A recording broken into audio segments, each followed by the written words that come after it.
Recently, I heard a presentation by St. Mark's very talented music director and organist, Beth Nichols.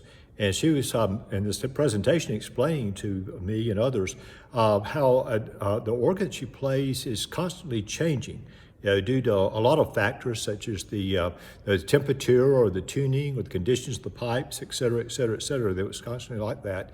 And that every time she sits down to play, she has to anticipate and adjust or adapt what she does in order to get the sound that she seeks out of the organ for each performance. And it's almost like the organ is a living organism, if you will, that with which she must interact.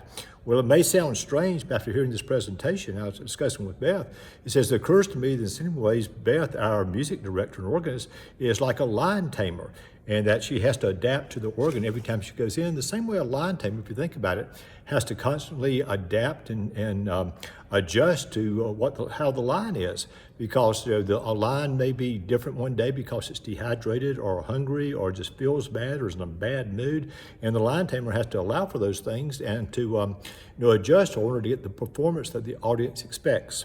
Well, welcome to our vlog today from St. Mark's Episcopal in Dalton, Georgia. And I'd like to welcome those who join us on Facebook and YouTube for this presentation.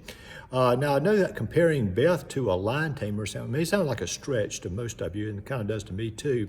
But today I want us to consider the ever-changing nature of God's calling to us to do our part in God's plan.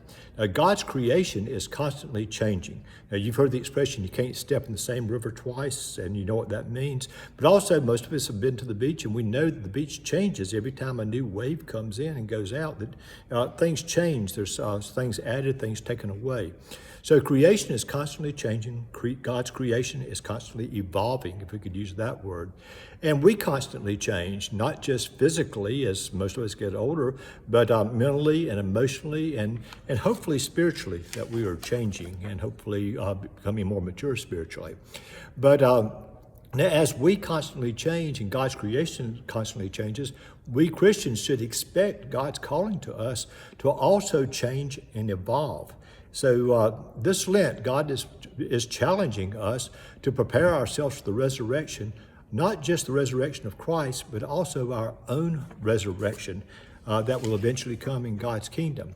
Now, as the Book of Common Prayer teaches us, the Christian hope is to live in confidence and in the newness of life and await Christ's coming and the completion of God's purpose for the world and for each of us. So the resurrection of Christ enables us to change and evolve into a new existence. And for that, this Lent and this coming Easter, we can say, thanks be to God.